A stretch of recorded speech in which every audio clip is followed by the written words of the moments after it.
He sent me a video that shattered everything. My girlfriend wasn't cheating with just one guy. She was playing both of us for a promotion. I'd met Emily sophomore year at Arizona State, and for 3 steady sun-baked years I'd watched her grind her way through spreadsheets, keynote decks, endless Zoom calls. Back then she talked about changing the world.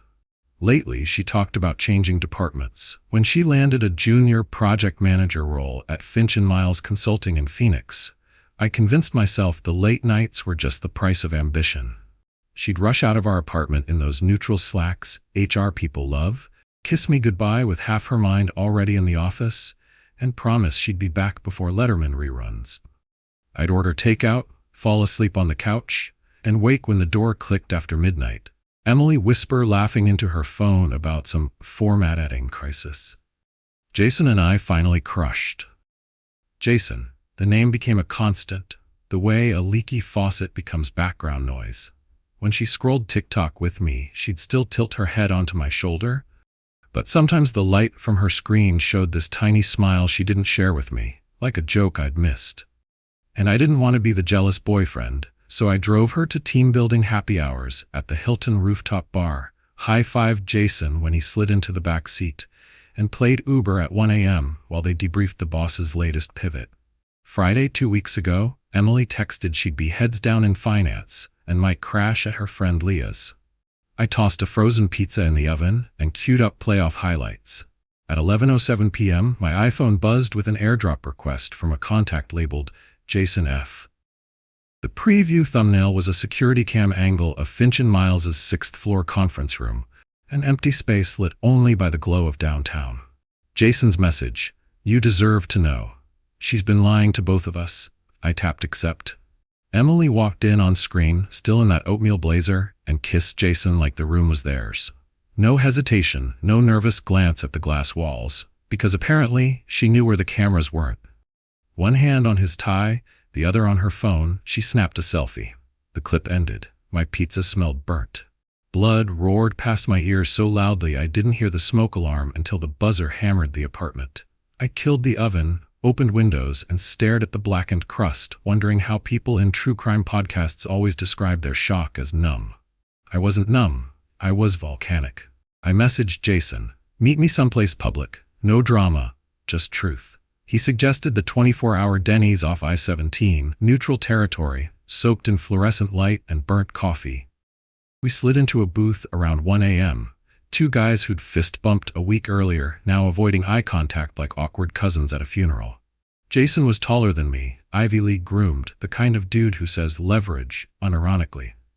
His hands shook around the mug. "I thought she was serious about us," he said, eyes flicking to the video paused on my phone screen between us, as if it were radioactive. He filled in the timeline. 6 months ago, Emily asked him to mentor her on an enterprise resource planning rollout. Their boss, David Cordell, considered his golden ticket. They pulled endless nights in the war room, and Emily opened up about wanting to be senior PM before she hit 27. Jason, newly divorced, fell hard. He showed me screenshots, her promising weekend trips to Sedona, sending Polaroids of sunrise hikes we'd taken together years earlier. My stomach twisted. She'd recycled our memories for someone else. Then came the bombshell. 2 weeks before that elevator camera kiss, Jason had overheard Cordell on a call, bragging that Emily knows how to close deals, on and off the clock. Jason confronted her. She swore Cordell was harmless, that she only flirted for negotiating leverage. But the night of the video, after I drove them to the rooftop party, Cordell forgot his laptop and Emily volunteered to fetch it. Jason tailed them out of suspicion and caught the hallway makeout first. The conference room kiss was, in his words, for proof. I scrolled further through Jason's receipts. Happy hour selfies with Cordell's hand on Emily's waist, calendar invites for one-on-one career coaching scheduled at 10 p.m., Slack DMs of Cordell sending her late-night emojis. Jason's voice broke. "She told me you were the ex who couldn't let go." He rubbed his temples. "Man, I'm sorry." Under the diner's humming lights, we pieced together the timeline.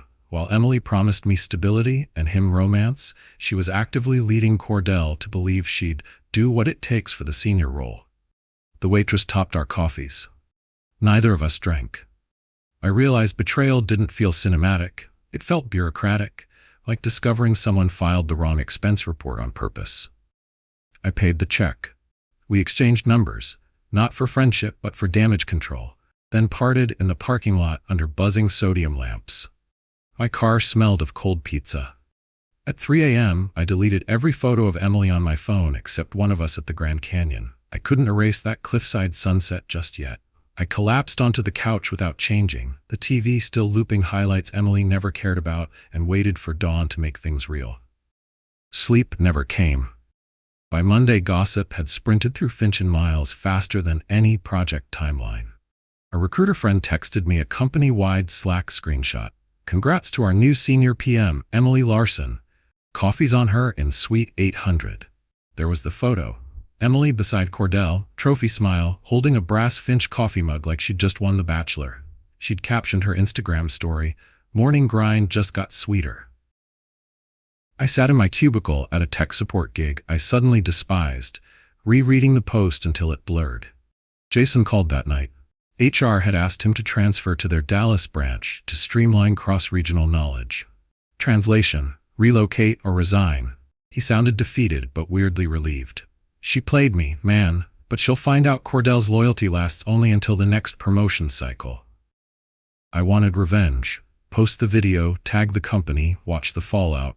But YouTube drama threads taught me scorched earth always burns the innocent too. Instead, I booked a therapy session, deleted Emily's number, and let myself ugly cry to the vinyl crackle of Springsteen's Tunnel of Love. A week later, yesterday, Emily texted me at 2 a.m. "I hope we can be adults about this. Let's remember the good times." I didn't reply. But I watched her story. She spun in Cordell's glass office, new designer blazer twirling, espresso in hand. The caption, "Leveling up means new views." No shame, no mention of Jason or me, just hashtags, career goals, and hat hustle culture. And maybe that's the real ending. Not dramatic confrontation, no HR-sanctioned reckoning, just the quiet moment I finally unfollowed her and felt the algorithm breathe easier. This morning I woke to a desert sunrise over South Mountain, warm light spilling across my apartment like a reset button. I brewed coffee in a plain ceramic mug, no fancy logo, no executive promise, and messaged Jason a single line: "Better caffeine, cleaner conscience." He sent back a thumbs up and a photo of his packed suitcase for Dallas. Life didn't explode, it unfolded. She'd played both of us for a title, and she'd probably play someone else tomorrow. But the story that started with a hidden camera kiss ended for me with a simple choice. I hit block, took a sip, and tasted freedom in the bitterness.